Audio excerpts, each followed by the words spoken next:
this from your role in India, but you also have had to do some translation to the government, to the people who we're hoping will support the broader health system strengthening.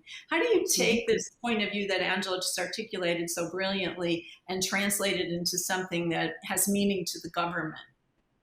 I think the philosophy of connect and collaborate, which was brought to us from MSD for Mothers, was the key because it opened the eyes of our professional organization, Foxy, which now has declared the Manyata program of MSD for Mothers as a flagship program.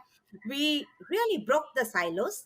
And whether it's private or in public, we recognize that anywhere, every time a woman goes, she must not be denied the basic minimum requirement of a safe delivery. And for that, we really need to connect with many stakeholders. And that's the wonderful, delightful experience that MSD for Mothers gave us, because there was Together for Her, which listened to the patient's voices. There was the Farm Access, which did the digital tool. There were implementing partners like Artists, Japaigo, BSI, HLFPPT. There was a Government Connect, which brought in the standards for a government endorsement and recognition of our accreditation, and several stakeholders which came together and worked together. And I think that's where we have been able to move the needle. And as like other distinguished speakers have said, the low hanging fruits, so easily doable, small step but a big impact: respectful care, quality care,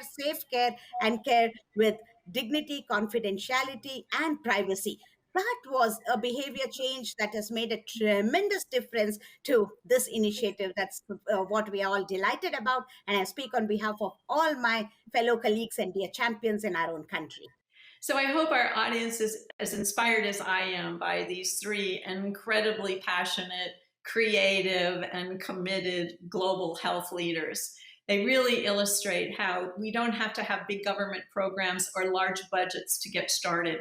We can start with the patient and really listen and understand what the patient needs. We can mobilize the frontline healthcare providers and make sure that we're allowing them the respect and the opportunity to give their best care to people. And then we can translate what we're learning into a broader ecosystem of stakeholders. And together in this ecosystem, we can really make a difference and be a tremendous power of improvement in maternal care. So thank you for joining us, and thank you for your interest and support for Merck for Mothers. We look forward to another 10 years. Namaste.